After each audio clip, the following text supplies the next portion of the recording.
Hermanos, en la primera parte de esta clase consideramos el tema del bautismo en y del Espíritu Santo. Notamos que, según la Biblia, es una experiencia única que ocurre en el momento del nuevo nacimiento. La pregunta que tenemos que tratar ahora es, ¿qué es la llenura del Espíritu Santo? Cuando la Biblia habla de la llenura del Espíritu Santo, ¿de qué está hablando? ¿Está hablando del bautismo en o del Espíritu Santo o está hablando de algo diferente? Es el tema que queremos tocar ahora. Cuando miramos al tema de la llenura del Espíritu Santo, lo que destaca son tres cosas en el Nuevo Testamento, en la Biblia en general. En primer lugar, la frecuencia de los textos que hablan de la llenura del Espíritu Santo. En segundo lugar, las metáforas que describen esta experiencia. Y en tercer lugar, la exhortación del apóstol Pablo específicamente a creyentes de sed llenos del Espíritu Santo, tal como tenemos en Efesios 5 y el versículo 18. Empecemos ahora mirando a algunos textos que describen las experiencias de ciertas personas con la llenura del Espíritu Santo. Empezamos con el Evangelio de Lucas, el capítulo 1, y miremos el versículo 41. Lucas 1, versículo 41. La experiencia de Elizabeth, la esposa de Zacarías, madre de Juan el Bautista. Leemos en versículo 41. Y aconteció que cuando oyó Elizabeth la salutación de María, la criatura, es decir, Juan, luego el Bautista, saltó en su vientre, y Elizabeth fue llena del Espíritu Santo. Ella no lo estaba esperando, no lo estaba buscando, estaba en su casa, quizás esperando la llegada de María, y cuando María llega y la saluda, de repente Elizabeth tuvo esta experiencia de parte de Dios de ser llena del Espíritu Santo. Ahora, ¿cuál fue el efecto? Versículos 42 al 45. Y exclamó a gran voz y dijo, bendita tú entre las mujeres, y bendito el fruto de tu vientre. ¿Por qué se me concede esto a mí, que la madre de mi Señor venga a mí? Porque tan pronto como llegó la voz de tu salutación a mis oídos, la criatura saltó de alegría en mi vientre, y bienaventurada la que creyó, porque se cumplirá lo que le fue dicho de parte del Señor. Elizabeth, asombrada, la diferencia entre su esposo Zacarías y María. Cuando el ángel habló a Zacarías, Zacarías no creyó, terminó mudo. Cuando el ángel habló a María, aunque ella era mucho más joven que Zacarías, ella sí creyó. Y por eso Elizabeth la felicita. Lo que notamos entonces es que la llenura del Espíritu Santo le concedió a Elizabeth conocimiento sobrenatural. El mismo Espíritu Santo le reveló que María estaba embarazada y que el bebé que estaba llevando en su vientre era el Mesías. Así que ahí vemos el efecto de la llenura del Espíritu Santo en el caso de Elizabeth. Si pasamos a Zacarías, miramos capítulo 1, versículo 67. Cuando Zacarías afirma que el bebé debe ser llamado Juan, leemos que Zacarías, su padre, fue lleno del Espíritu Santo y profetizó diciendo. Así que Zacarías también, repentinamente, no estaba buscando una experiencia, Dios lo llena del Espíritu Santo y el efecto fue una tremenda profecía en los versículos 68 al 79. Pasemos ahora al Señor Jesús, todavía en Lucas. El capítulo 4, miren lo que leemos en versículo 1. Inmediatamente después de su bautismo en agua, leemos Jesús lleno del Espíritu Santo, volvió del Jordán y fue llevado por el Espíritu al desierto. Así que el Señor también experimentó esta llenura del Espíritu Santo. Aunque en muchos sentidos podríamos afirmar con justa razón que Él fue lleno del Espíritu Santo desde el vientre de su madre. Ahora, ¿cuál fue el efecto en el Señor de esta llenura del Espíritu posterior a su bautismo en agua? Bueno, fue la dirección de Dios. El Espíritu Santo lo llevó al desierto. Allí en el desierto por 40 días, el Señor fue tentado por Satanás y el Espíritu Santo le ayudó a resistir la tentación durante 40 días. Si continuamos leyendo, por ejemplo, el versículo 14 de Lucas 4, y Jesús volvió en el poder del Espíritu a Galilea y se difundió su fama por toda la tierra de alrededor y enseñaba en las sinagogas de ellos y era glorificado por todos. Así que la llenura del Espíritu Santo también le ayudó al Señor iniciar su ministerio de enseñanza y también de hacer milagros. Y más adelante en los evangelios leemos que el Señor Jesús afirma que fue por el poder del Espíritu Santo que él podía hacer los milagros. Así que Jesús, lleno del Espíritu Santo, un modelo para nosotros de cómo vivir la vida cristiana. Pasemos al libro de los Hechos ahora. Nos acordamos el incidente en Hechos capítulo 2. Los 120 creyentes estaban reunidos, estaban pidiendo, ahora sí, notamos esta diferencia. Los apóstoles y la iglesia primitiva estaban pidiendo el Espíritu Santo, como Cristo les indicó que pidieran. Cuando vino el Espíritu Santo sobre ellos y les llenó, el efecto fue hablar en lenguas, proclamando las grandezas de Dios.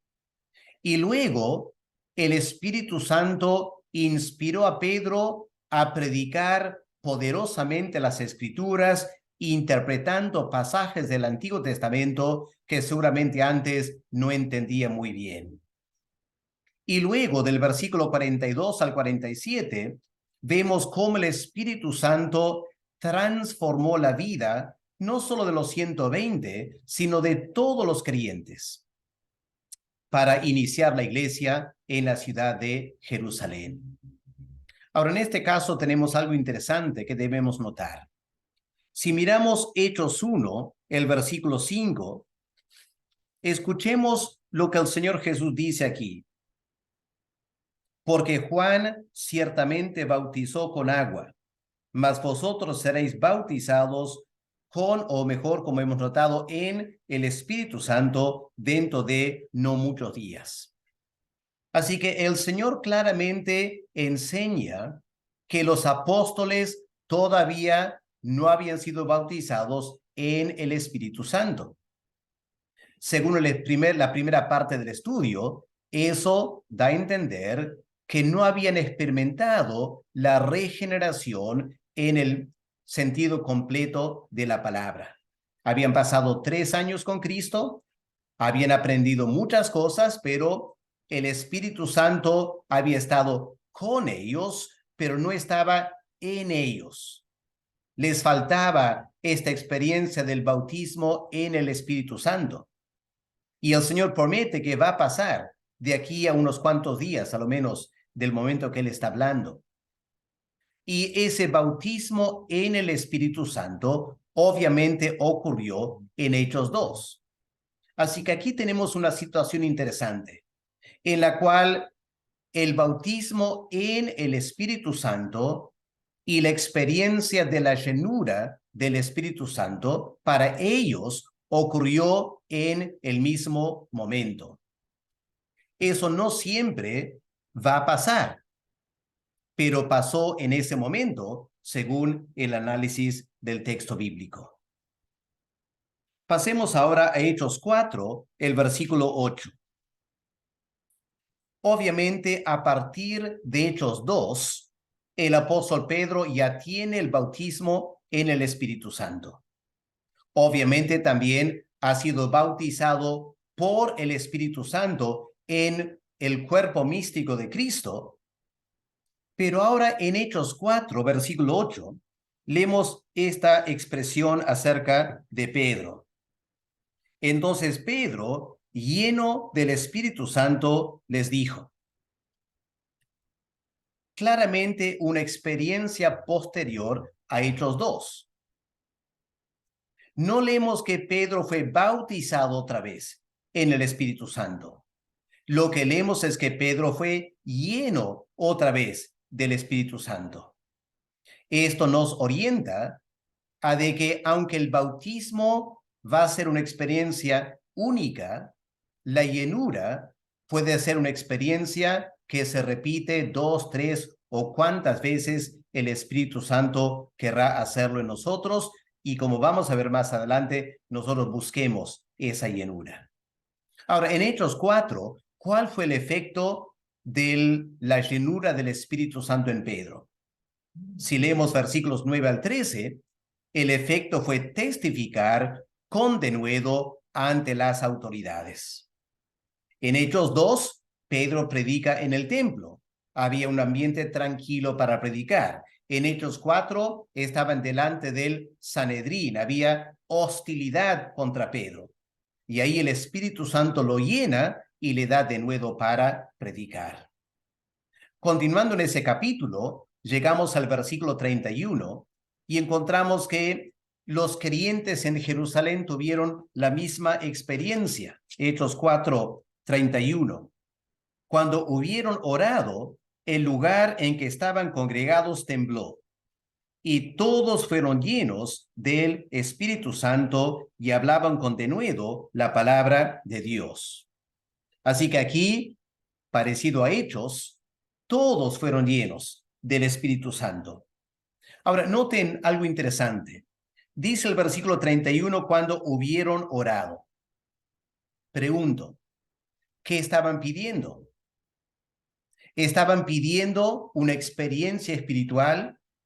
¿Estaban pidiendo quizá hablar en lenguas o profetizar o tener más gozo y alegría?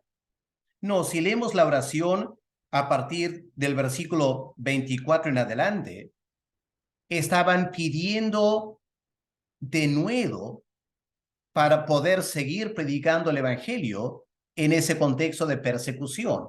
Así que no estaban buscando una experiencia espiritual, estaban pidiendo la ayuda de Dios para cumplir la gran comisión. Y el Espíritu Santo los llenó para ayudarles a cumplir con la gran comisión. Si avanzamos a Hechos 13, ahora en la experiencia de Pablo. Hechos 13, versículo 9, está en la isla de Creta, o de Chipre, perdón, de Chipre, y está predicando delante de una autoridad romana. Y un mago judío se opone a Pablo, y leemos aquí lo siguiente. Entonces Saulo, que también es Pablo, lleno del Espíritu Santo, fijando en él los ojos, dijo, o lleno de todo engaño y de toda maldad, hijo del diablo, etc. Así que ahora Pablo recibe la llenura del Espíritu Santo en plena tarea misionera. ¿Y el efecto cuál fue? Discernimiento espiritual de la condición de este hombre, Bar Jesús, y el conocimiento sobrenatural de la voluntad de Dios. Dios lo iba a hacer ciego por un tiempo para humillarlo y quebrantarlo por resistir la predicación del evangelio. Así que hemos visto varias descripciones de hombres, mujeres, a veces muchos al mismo tiempo, sin estar específicamente buscando una experiencia espiritual. Fueron llenos del Espíritu Santo con el fin de ayudarles a poder cumplir las tareas que Dios les estaba dando. Muy importante tomar esas cosas en cuenta para que nosotros, cuando busquemos la llenura del Espíritu Santo, entendamos bien qué estamos buscando. Pasemos ahora a las metáforas que la Biblia usa de la llenura del Espíritu Santo. La primera metáfora que puedo escoger es el concepto de derramamiento. El Espíritu Santo es derramado y el resultado es la llenura. Empecemos en la profecía de Joel en el Antiguo Testamento. Vamos a Joel, el capítulo 2 y el versículo 28. Este es el pasaje que Pedro cita en Hechos capítulo 2, el día de Pentecostés. Pero vamos a leer el pasaje original en el libro de Joel. Leemos lo siguiente. Después de esto, derramaré mi espíritu sobre toda carne, y profetizarán vuestros hijos y vuestras hijas. Vuestros ancianos soñarán sueños, vuestros jóvenes verán visiones. Y también sobre los siervos y sobre las siervas derramaré mi espíritu en aquellos días. Así que aquí podemos ver en la imagen unas cataratas. El agua se está derramando en enormes cantidades. Y eso es lo que Dios quiere hacer, lo que Él promete hacer desde el Antiguo Testamento.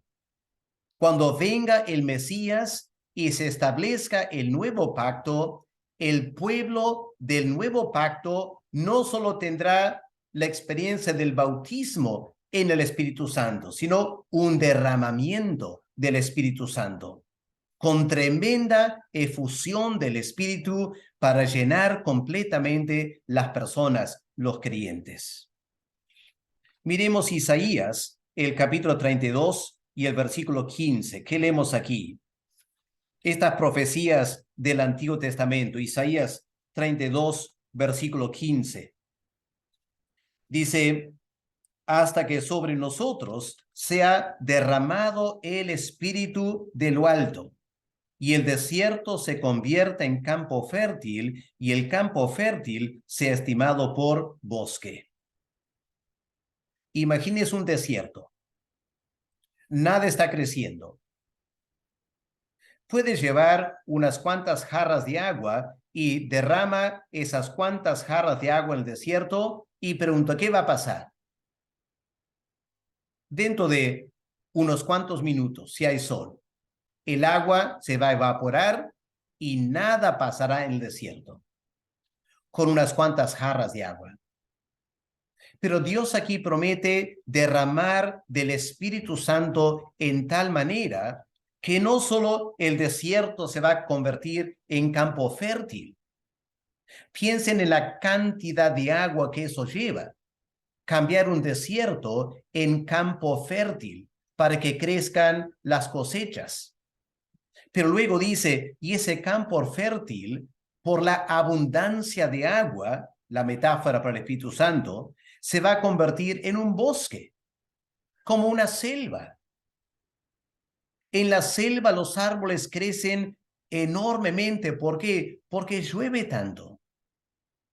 Qué imagen, ¿no es cierto? El corazón del ser humano como un desierto, aparte de la gracia de Dios. ¿Qué es lo que Dios quiere hacer en nuestros corazones? No solo darnos el Espíritu Santo, Él quiere derramar sobre nosotros el Espíritu Santo y lo quiere hacer en tal manera que este corazón desértico mío se convierta primero en un campo fértil que lleve frutos para el Señor y luego pase de un campo fértil a una jungla, una selva, un bosque, porque Dios derramará su espíritu sobre nosotros. Pensemos en el libro de Ezequiel, capítulo 39, el versículo 29. ¿Cómo termina el capítulo 39? Dice, ni esconderé más de ellos mi rostro, porque habré derramado de mi espíritu sobre la casa de Israel, dice Jehová el Señor. Ahora es una promesa no solo de derramar el espíritu sobre unas cuantas personas, es derramar el espíritu sobre todo el pueblo de Dios. En los primeros capítulos de Hechos, vemos esto cumpliéndose literalmente, Dios derramando su espíritu sobre la casa de Israel. Pero recordemos la profecía de Joel. Era derramar el espíritu sobre todas las naciones.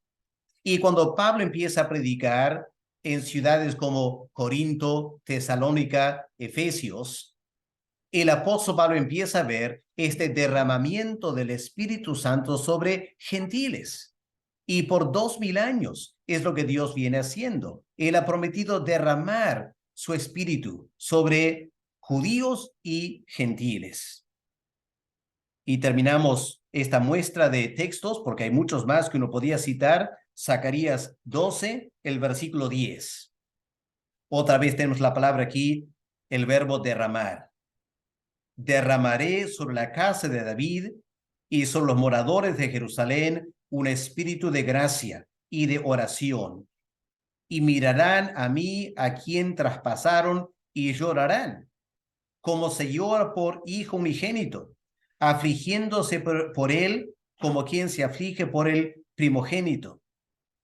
Ahora aquí es una profecía interesante porque esta profecía no se ha cumplido todavía.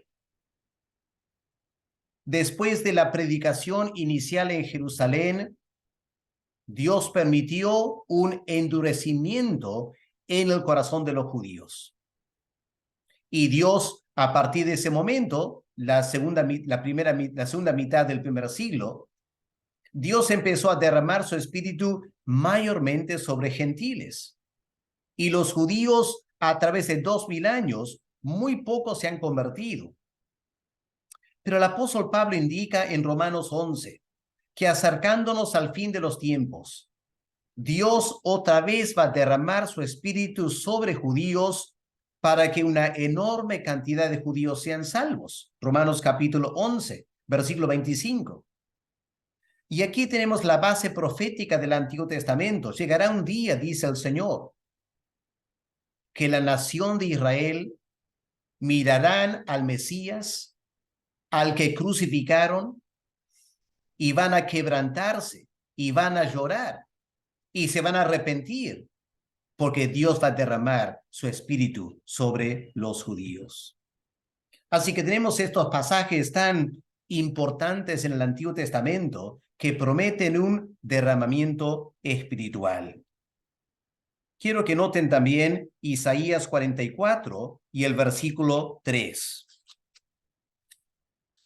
Isaías 44, versículo 3, leemos: porque yo derramaré aguas sobre el sequedal y ríos sobre la tierra árida. Mi espíritu derramaré sobre tu generación y mi bendición sobre tus renuevos.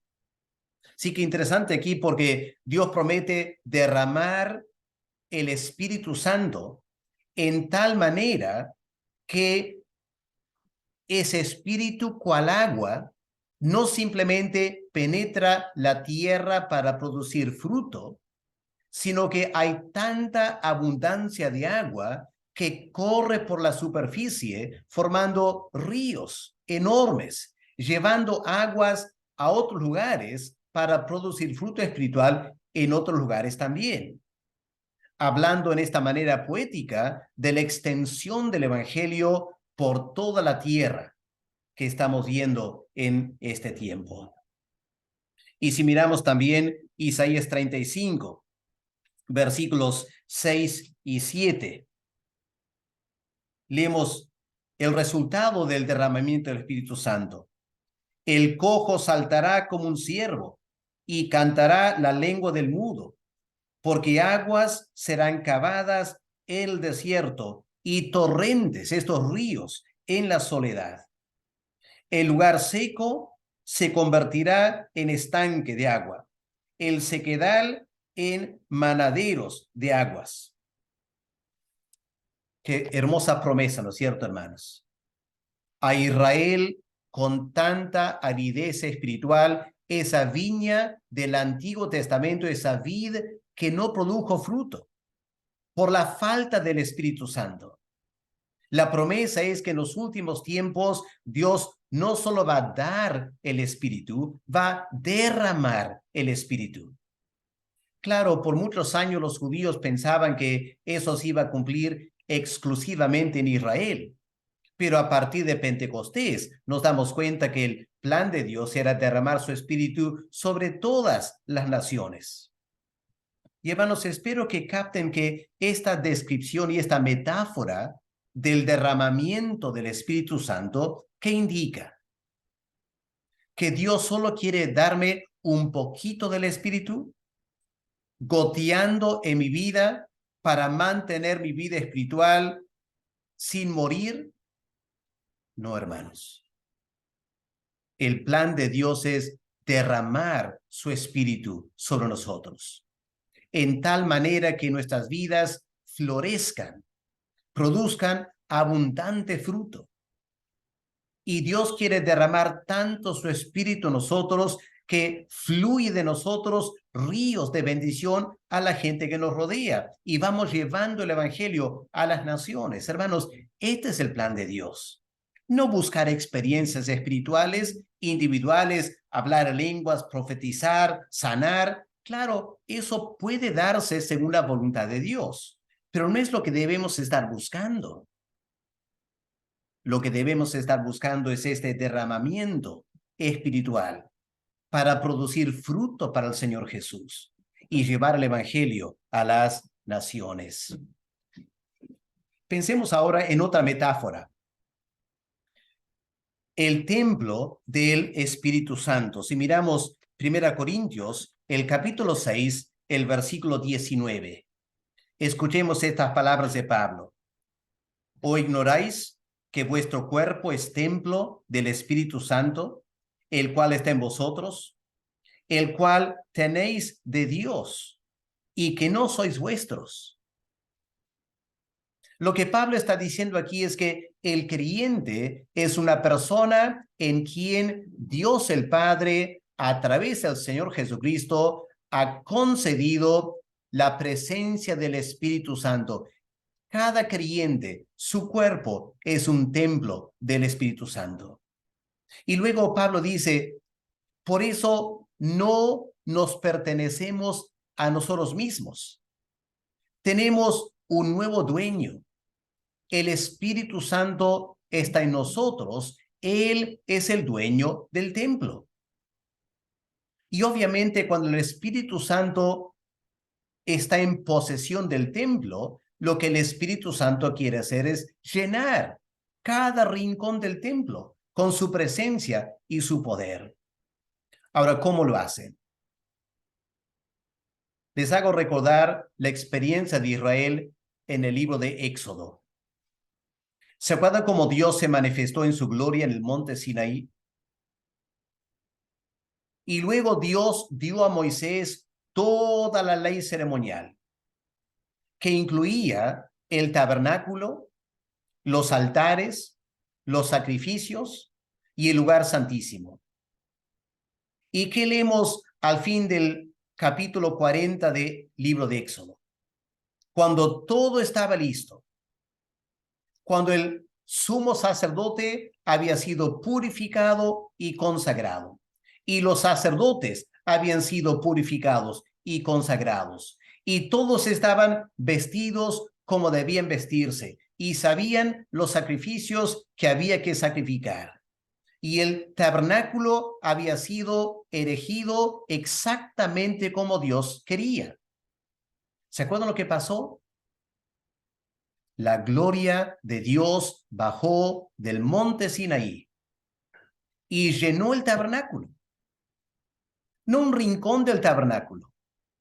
Llenó el tabernáculo.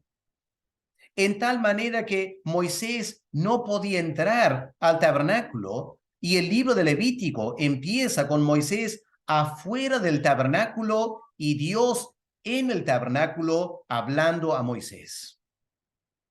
Así que ahí tenemos esta preparación del tabernáculo, y cuando estaba bien preparado, la gloria de Dios se posesionó del tabernáculo. Ahora, lo mismo pasó en Segunda de Crónicas, cuando Salomón prepara y construye el templo en Jerusalén. Tendrían que leer los capítulos antes, el capítulo 7, para notar el contexto en Segunda de Crónicas. Todos los preparativos para el templo, los sacerdotes, el sumo sacerdote, los sacrificios, todo estaba bien preparado. Y cuando todo estaba listo, ¿qué pasó? La gloria de Dios llenó el templo en Jerusalén, que ni los sacerdotes podían entrar a ministrar. La gloria de Dios se posesiona del templo en Jerusalén. Cuando vamos a Hechos capítulo 2, tenemos que interpretar Hechos 2 a la luz de esas experiencias del tabernáculo y del templo de Salomón. ¿Se acuerdan esa profecía en el libro de Habacuc? O Ageo, perdón, Ageo, donde dice, la gloria de este templo será mayor de la gloria del templo de Jerusalén. Claro, los judíos pensaban que Dios estaba hablando de su templo que habían construido después de Babilonia, el retorno de Babilonia. Pero los judíos sabían que la gloria que llenó el tabernáculo y la gloria que llenó el templo de Salomón nunca más se vio en el templo en Jerusalén. Los que volvieron y luego bajo Ageo y Zacarías construyeron el templo, pero no tuvo una manifestación de la gloria de Dios. Más adelante construyeron un templo más grande todavía. Herodes se pasó 46 años construyendo un enorme templo en Jerusalén y nunca tuvo la gloria de Dios, porque Dios tenía otro templo en mente. No un templo hecho de piedra, un templo humano, la iglesia del Señor Jesús. Y Cristo vino para preparar la iglesia.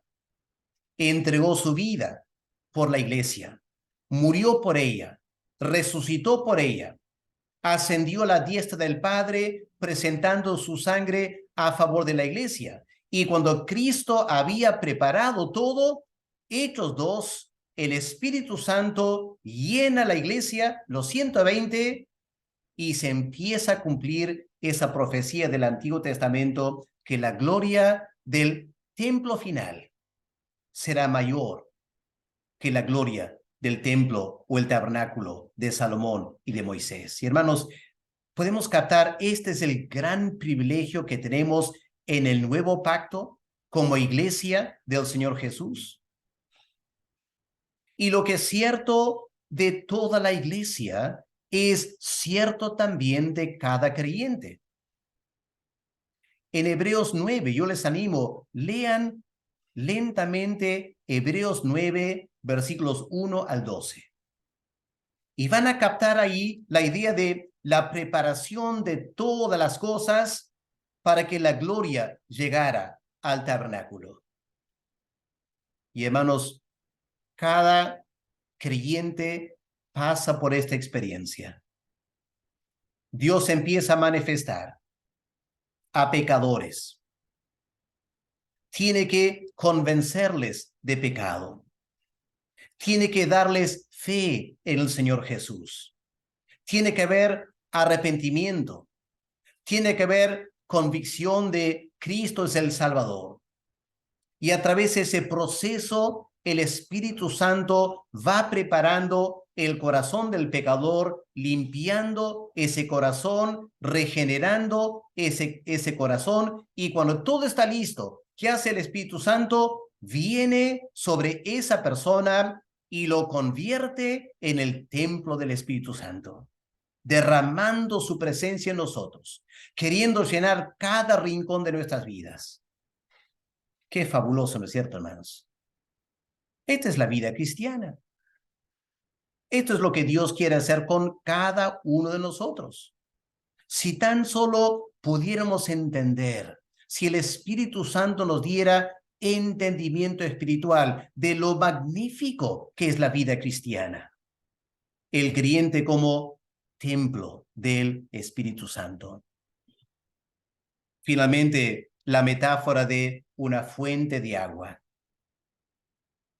Por algunos años, cuando llegué al Perú, viví en la ciudad de Tarma. Y no muy lejos de Tarma hay una gruta que se llama Huagapo. Una enorme cueva. Pueden ver aquí la imagen. Y hay un río que sale de la cueva. Y hay tiempos cuando ese riachuelo se llena de abundante agua. Y el agua corre día y noche, semana tras semana, todo el año, nunca se seca. Y esta es otra metáfora que la Biblia usa del Espíritu Santo. Miren lo que leemos en Juan, el capítulo 7. El Señor hablando a los judíos en Jerusalén en una fiesta. Leemos en Juan 7, versículo 37 en adelante. En el último y gran día de la fiesta, Jesús se puso en pie y alzó la voz diciendo: si alguno tiene sed, venga a mí y beba. El que cree en mí, como dice la Escritura, de su interior correrán ríos de agua viva, de su interior.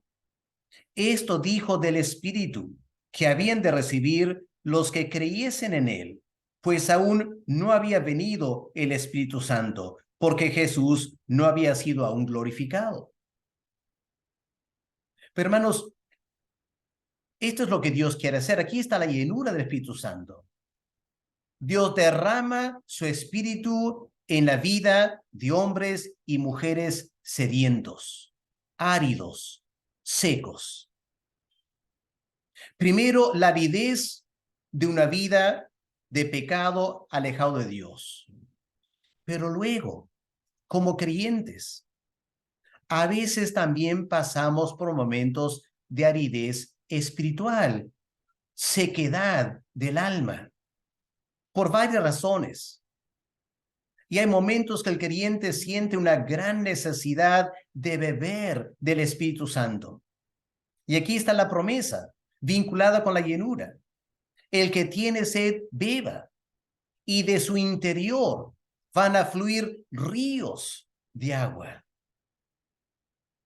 Hermanos, ¿cómo estamos viviendo la vida cristiana? ¿Tenemos estos ríos que fluyen de nosotros? ¿Estamos recibiendo del Espíritu Santo en su plenitud, en tal manera que mi vida, cual gruta de Huagapo, de mi corazón, fluyen para el ministerio, fluyen para cambiar mi carácter, fluyen para bendecir a otros, fluyen ríos del Espíritu Santo? Qué hermoso cuadro, ¿no es cierto? Ahora, eso se cumple en la iglesia, porque la iglesia es la Nueva Jerusalén. Miren lo que leemos en el Salmo 46, el versículo 4. Un precioso salmo de encontrar refugio en Dios en medio de las circunstancias más difíciles de la vida. Pero ¿han notado el versículo 4? Salmo 46, versículo 4, hablando de la ciudad de Dios. En el Antiguo Testamento sería Jerusalén. Dice, del río, sus corrientes alegran la ciudad de Dios, el santuario de las moradas del Altísimo. Noten aquí entonces, está hablando de la ciudad de Jerusalén, la ciudad de Dios, y está hablando del templo en Jerusalén. Hay un río que fluye en Jerusalén, que alegra la ciudad de Jerusalén. Hay un río que fluye del santuario, que es la morada del Altísimo. No está hablando de un río literal, porque Jerusalén está encima de una montaña. Está hablando metafóricamente del Espíritu Santo, que Dios quería derramar sobre su pueblo, para que fluya y alegre la ciudad de Jerusalén y el santuario. Ahora, es a la luz de ese salmo que tenemos que interpretar Ezequiel, el capítulo 47. Si vamos al final de Ezequiel, el capítulo 47, después de haber visto un panorama simbólico de la tierra prometida, de repente Dios le muestra a Ezequiel un cuadro del templo. Pero miren qué interesante lo que Ezequiel ve. Me hizo volver luego a la entrada de la casa del templo. Y aquí aguas que salían de debajo del umbral de la casa hacia el oriente, porque la fachada de la casa estaba al oriente. Las aguas descendían de debajo hacia el lado derecho de la casa, al sur del altar. Y me sacó por el camino de la puerta del norte, me hizo dar la vuelta por el camino exterior, fuera de la puerta, al camino de la que mira al oriente. Y vi que las aguas salían del lado derecho. Y salió un varón hacia el oriente llevando un cordel en su mano. Y midió 1000 codos de distancia, ya 1000 codos de distancia del río. Y me hizo pasar por las aguas. Y a 1000 codos, las aguas iban hasta el tobillo, no muy profundas. Midió otros 1000 codos. Me hizo pasar por las aguas ahora hasta las rodillas. Y midió otro 1000 codos. Me hizo pasar por las aguas hasta los lomos. Midió otros 1000. Era ya un río que no podía pasar, porque las aguas habían crecido de manera que el río no se podía pasar, sino nadando. Hermanos, captemos esta profecía. Lo que Dios está diciendo de forma poética aquí es que Él quiere derramar sobre su pueblo, sobre el templo, la iglesia como templo del Espíritu Santo. Dios quiere derramar su Espíritu en tal manera que fluye en la iglesia. Y fluye como ríos abundantes que van a servir para extender esta bendición a tierras lejanas. Es un cuadro no solo de una vida individual creyente de mucha bendición, sino es un cuadro de toda la iglesia de Cristo. En cierta manera, en estos 2000 años se ha cumplido, especialmente en tiempos de avivamientos espirituales, donde el Espíritu Santo fue derramado de lo alto. Debemos anhelar esos tiempos, hermanos. Eso glorifica a Dios.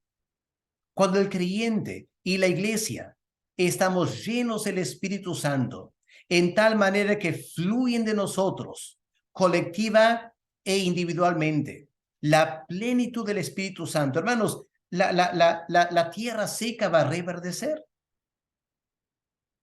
Este mundo es cada vez más un lugar árido, seco espiritualmente.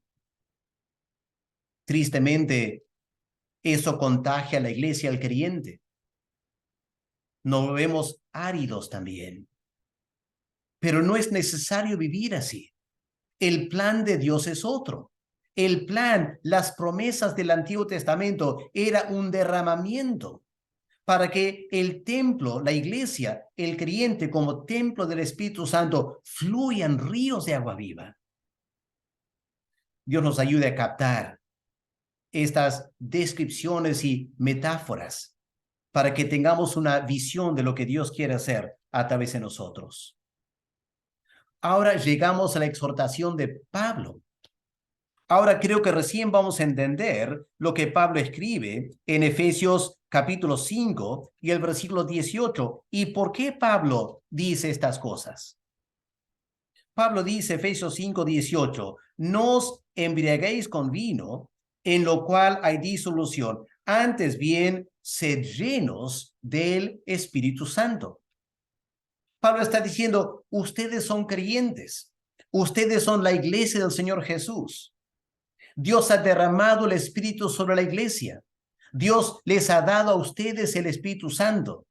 No es suficiente contentarse con el bautismo en el Espíritu Santo o el bautismo del Espíritu Santo. Hay un extra, enorme extra, la llenura del Espíritu Santo.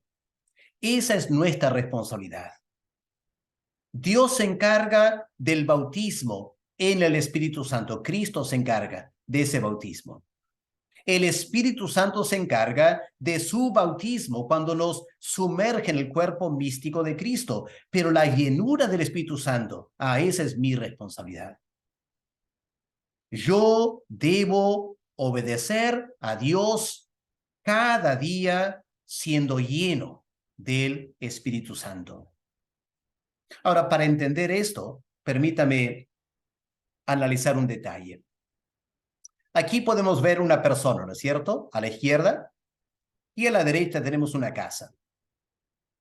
Digamos que la casa es nuestra vida y la persona como el Espíritu Santo.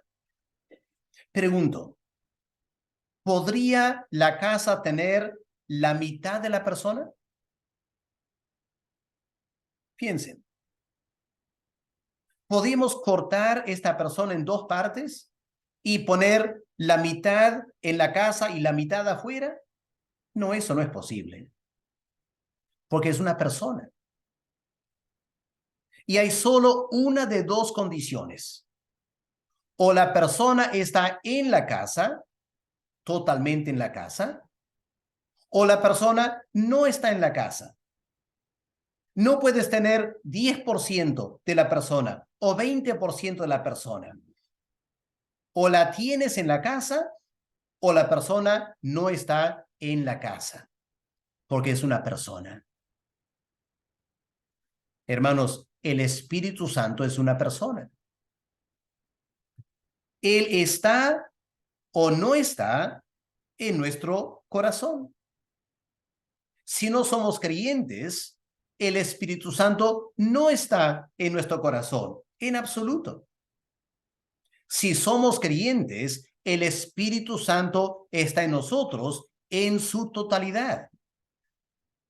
Dios no nos da 50% del Espíritu Santo.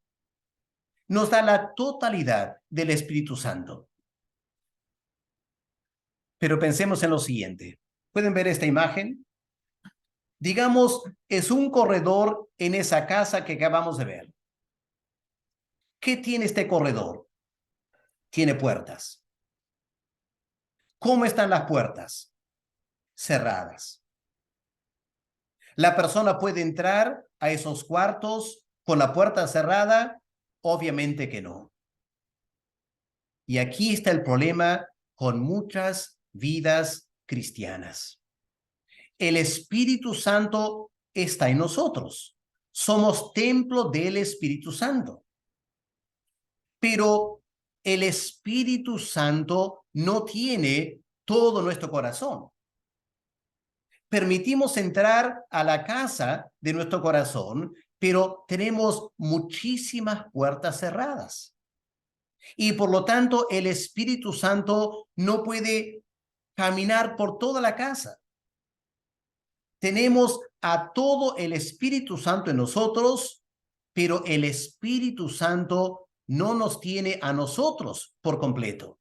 No tiene plena posesión de nuestras vidas. No porque Él no quiera tenerlo, sino porque yo tengo las puertas cerradas. Ciertas áreas de mi vida no permito al Espíritu Santo entrar. Ahí está el problema. Y cuando Pablo dice a los creyentes, sean llenos del Espíritu Santo, no está diciendo, busquen que el Espíritu Santo esté en sus vidas. Ya eran creyentes. Lo que Pablo está diciendo es, entiendan, hermanos, tienen puertas cerradas en sus corazones y no están dejando que el Espíritu Santo llene por completo sus corazones. Abran esas puertas, abran cada una de las puertas y van a ser llenos del Espíritu Santo. Y aquí el apóstol Pablo hace una comparación entre la embriaguez y la llenura del Espíritu Santo. Piensen, hermanos, esa condición de embriaguez, ¿en qué consiste? Una persona ha tomado tanto vino que el vino permea a través de la sangre todo su cuerpo. Y al final el alcohol afecta todo el cuerpo. Ahora, cuando una persona está bien ebria, ¿ha notado que esa persona se convierte en alguien diferente? Por ejemplo, puede haber una persona que por naturaleza es un poco tímido, introvertido, pero cuando toma en demasía, se vuelve extrovertido, porque el vino va controlando todo su ser a través del alcohol en las venas. Podría ser que la persona, su estado natural es ser mezquino, pero cuando se vuelve ebrio, es generoso, invita a todos a tomar otra ronda de vino o de cerveza. Transformación por el alcohol que está llenando su vida. O quizá la persona sea bastante callada, no tiene mucho que decir en su estado normal. Pero cuando toma demasiado y el alcohol está llenando su sangre, esa persona se vuelve locuaz, elocuente, habla y habla y habla con tremenda facilidad. Ustedes habrán visto mucha gente así, ¿no es cierto? Transformados por el alcohol. Ahora dice Pablo, el problema con eso es que por lo general lleva disolución, una vida desordenada. Lo que Dios quiere hacer es llenarles del Espíritu Santo en tal manera que su vida sea transformada. Ustedes se vuelvan otra persona a través del Espíritu Santo. El que antes era resentido, ahora es perdonador. El que antes era orgulloso, ahora es humilde. El que antes era egoísta, ahora es altruista. Una vida transformada por el Espíritu Santo. Y en los evangelios y en Hechos en particular, vemos muchos ejemplos de eso. Pedro. Cómo Pedro fue transformado de una persona muy débil, muy fluctuante, a una roca que podía predicar y testificar ante la muchedumbre. O Juan, el hijo de trueno, un hombre iracundo, explosivo, queriendo llamar fuego del cielo sobre los samaritanos. Y por el Espíritu Santo llenándole, se vuelve el apóstol del amor. O Pablo, antes de conocer al Señor, un fariseo, orgulloso, duro, cruel. Cuando se convierta al Señor y anda en la llenura del Espíritu Santo, un hombre tranquilo, servicial, humilde, queriendo atender a otros. Enorme transformación, porque el Espíritu Santo lo está llenando. Eso es lo que Pablo está diciendo aquí. Cada creyente tiene esta responsabilidad de beber del Espíritu Santo. Dejar que el Espíritu Santo llene nuestras vidas y Él se va a encargar de cambiarnos por completo. Ahora, hay dos detalles que es importante notar de Efesios 5, versículo 18. En primer lugar, la Reina Valera dice, sed llenos del Espíritu Santo. En el idioma original, la forma gramatical es la voz pasiva. Pablo no está diciendo, llénense del Espíritu Santo. Eso es la voz activa, llénense. Lo que Pablo dice es, déjense llenar. Sean llenados por y del Espíritu Santo. Ahora, cuando Pablo dice eso, diciendo, déjense ser llenos del Espíritu Santo, Pablo está indicando, ¿no es cierto?, que por lo general el creyente pone impedimentos. Esas puertas que cerramos y no permitimos al Espíritu Santo fluir en nosotros. Lo que Pablo está diciendo es, bajen esas barreras, rompan esos impedimentos, permitan que el Espíritu Santo obre en ustedes. El segundo detalle que hay que notar es que Pablo escribe en tiempo presente continuo, indicando un estado permanente, no una experiencia momentánea, no algo que vas a experimentar y luego por 20 años vas a contar la historia de ese tiempo que fuiste lleno del Espíritu Santo. No, Pablo quiere algo permanente, constante. Por ejemplo, en Lucas 5, versículo 12, leemos de un hombre que Lucas lo describe como lleno de lepra. ¿Qué significa esa frase? lleno de lepra. Indica una persona en la cual la lepra lo ha controlado completamente, lo ha afectado completamente. Cada área de su vida afectado por la lepra, está lleno de lepra. Vive constantemente así, es su estado permanente, está lleno de lepra. Y el creyente debe estar en este estado permanente, lleno del Espíritu Santo. Veamos esta analogía. Los que saben inglés quizá pueden leer el texto aquí, pero no se distraigan todavía con eso. Solo quiero captar el cuadro general. Pueden ver un barco aquí, ¿no es cierto? Y el barco tiene ciertas compuertas. En estas compuertas, el agua puede entrar si el barco choca con una roca debajo de la superficie. En los tiempos antiguos, cuando no habían estas compuertas, un hueco en cualquier parte del barco lo podía hundir porque todo el barco se llenaba de agua. Ahora, los ingenieros que construyen barcos hacen estas compuertas y toda la base del barco está dividido en compartimentos y pueden cerrar las puertas para que el agua no vaya de un lugar a otro. Y eso salva el barco.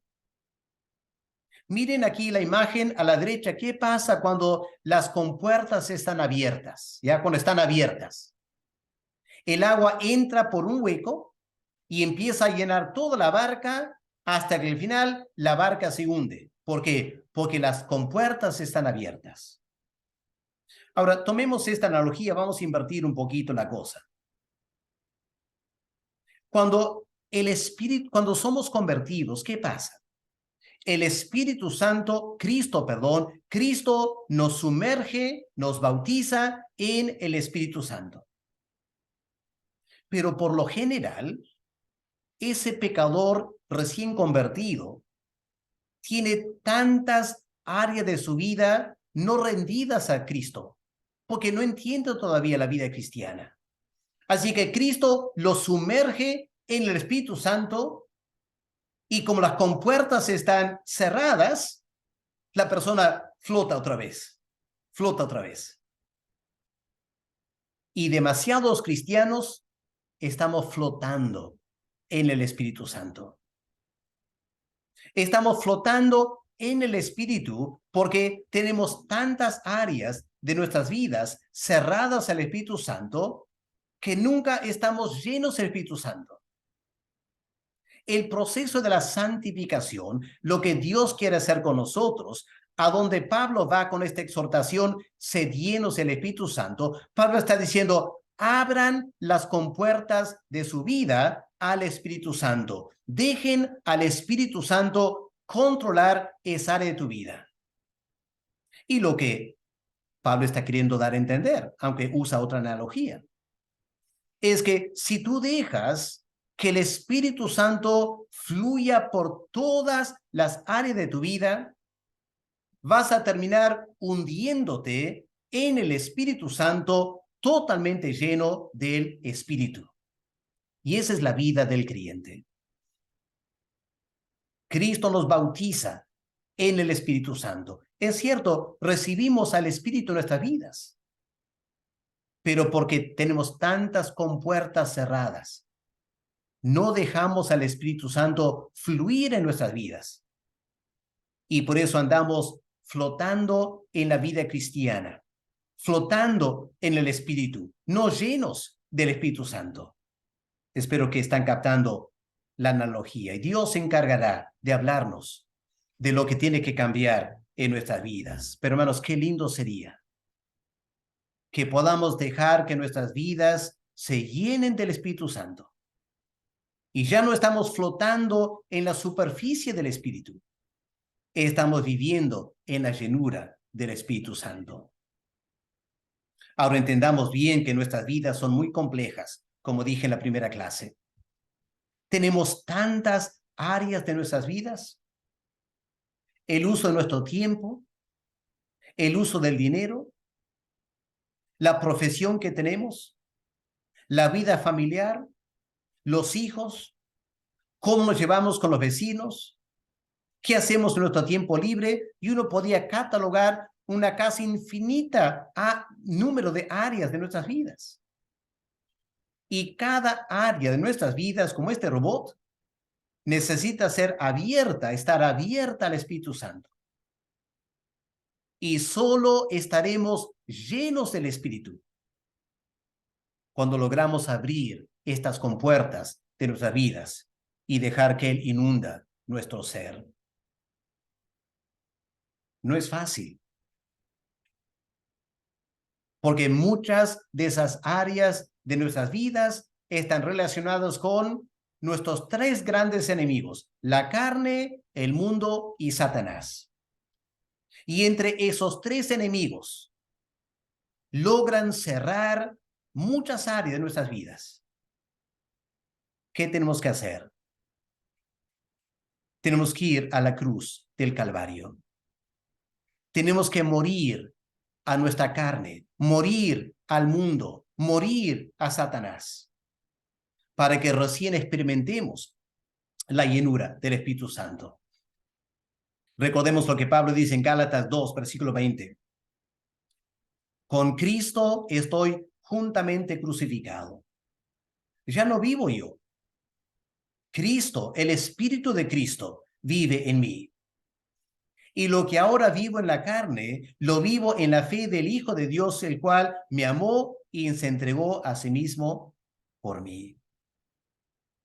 Hermanos, la única manera de ser llenos del Espíritu Santo es a través de la cruz del Calvario y la muerte a nuestro ego, la muerte a la carne, la muerte al mundo, la muerte de todas aquellas cosas que estamos obstaculizando al Espíritu Santo obrar en nosotros.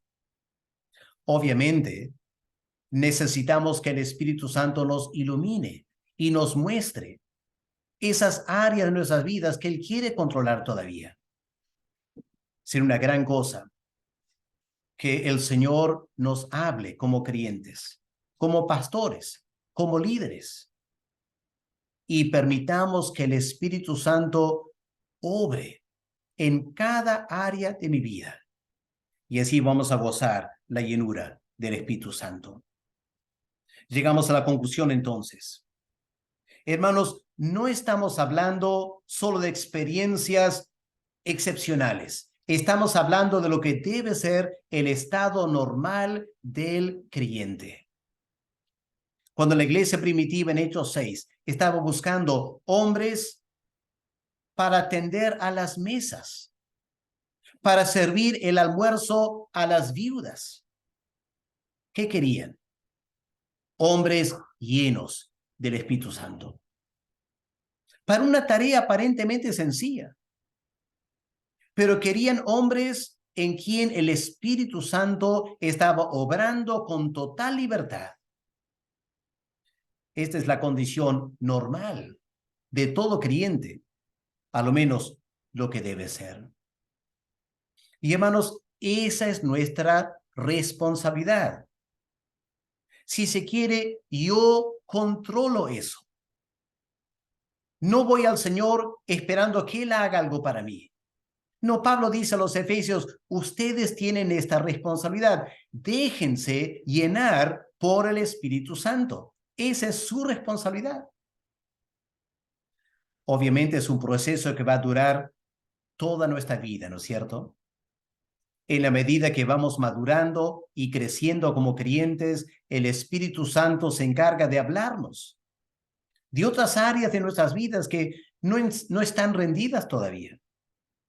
Y en la medida que nos vamos rindiendo al Espíritu Santo, vamos a experimentar esto.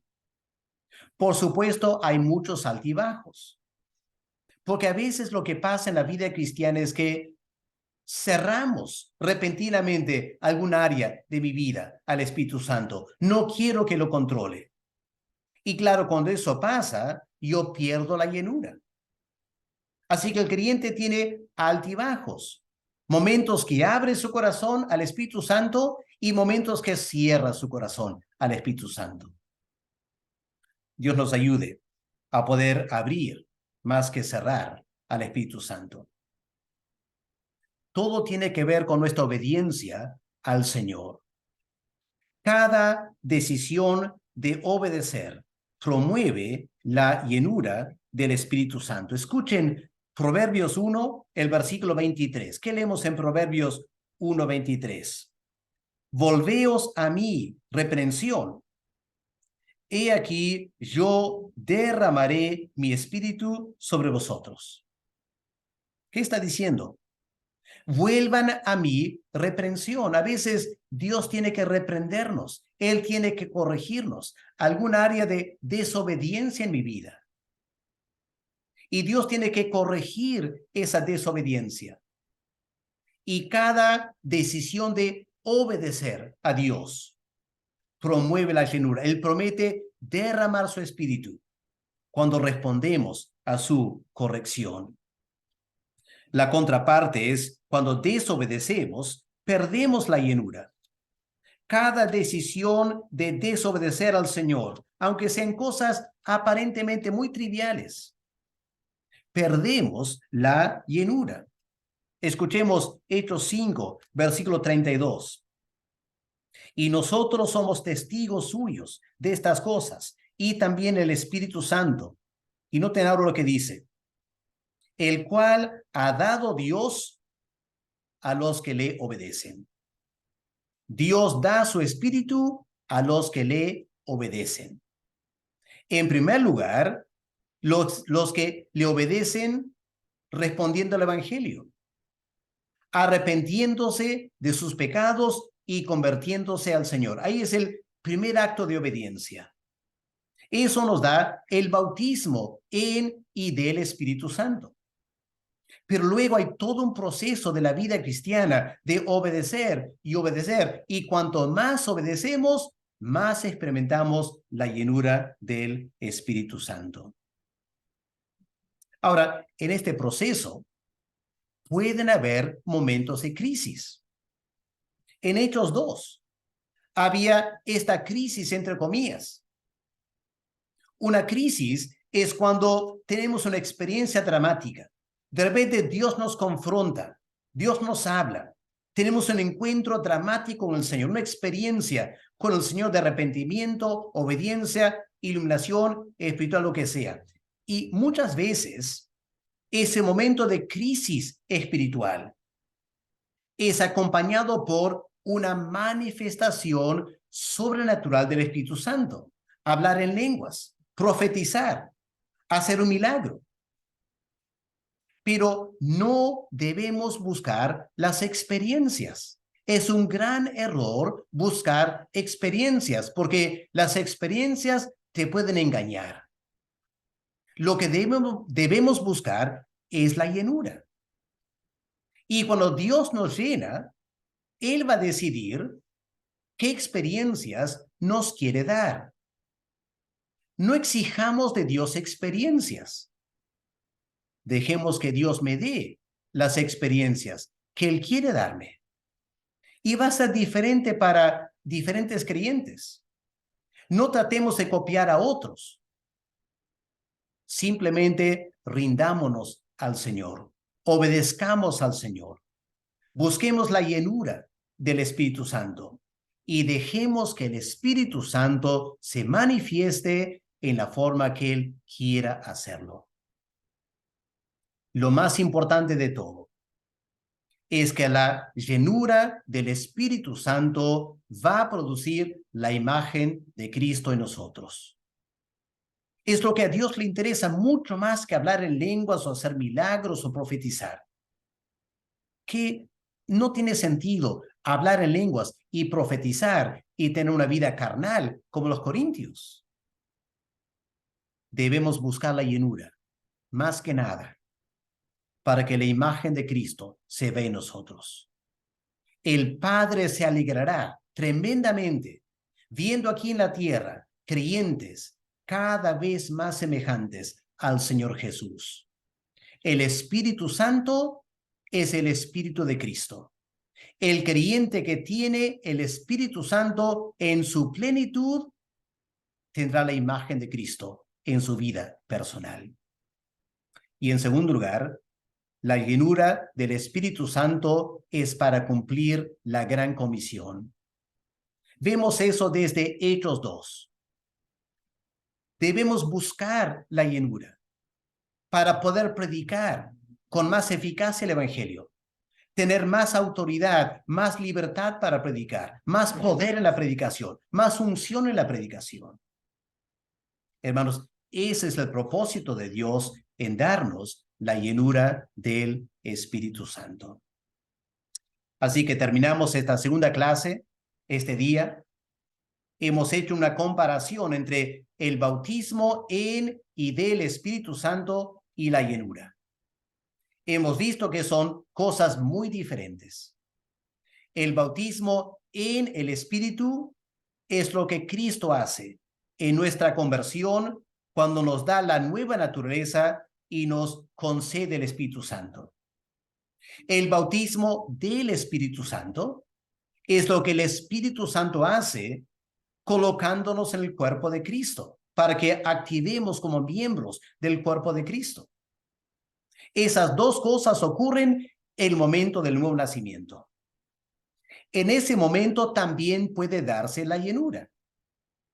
Mayormente la llenura viene posteriormente, en la medida que vamos entendiendo lo que Dios quiere hacer en nuestras vidas y nos sometemos a Él y obedecemos a Él. El Espíritu fluye con poder de lo alto a través de nuestras vidas, nos transforma a la imagen de Cristo, nos concede gran poder espiritual, no para vanagloriarnos, no para jactarnos, para servir al Señor predicando el Evangelio aquí en la tierra. Que Dios nos ayude, hermanos, a buscar esta llenura del Espíritu Santo que tanta falta nos hace a título personal y como iglesia del Señor Jesús. Vamos a orar. Padre, gracias por este tiempo de estudiar tu palabra y tantas cosas que hemos estudiado, Señor, y hay mucho que tenemos que reflexionar, quizás escuchar otra vez, pausar la grabación y pedir que tú nos enseñes. Y más que nada, Padre, que tú apliques a nuestras vidas.